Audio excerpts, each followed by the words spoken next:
Hi there, and welcome back to TLDR Psychology. Today I'd like to talk to you about a frame I like to use when folks are struggling with a lot of different problems in their life, a lot of different stressors, and don't necessarily know what to do with it. I like to break problems down into two categories. You have category 1, which are solvable problems, and category 2, which are unsolvable problems, which sounds like it makes a bunch of sense. However, how you approach each of these is different, and if you approach them in the wrong way, it just adds more stress onto you.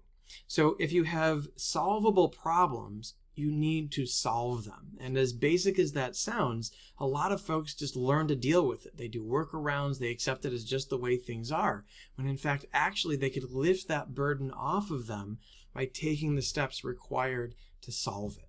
Sometimes things that people accept as inevitable or unchangeable really are not that way when you put a new lens on it. Now, the other side is unsolvable problems, and unsolvable problems are oftentimes things that are just out of your control. You really can't do anything about it. And so the thing about unsolvable problems is that if you try to solve them, you're going to aggravate yourself.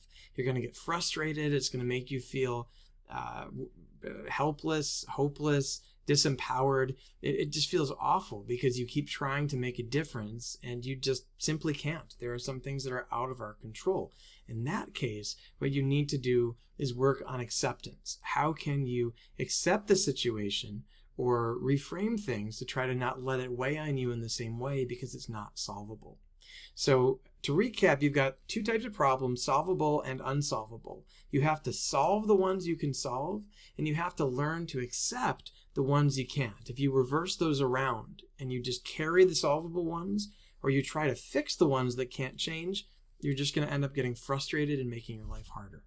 So thanks for joining me for TLDR Psychology. I'll look forward to talking to you all again soon.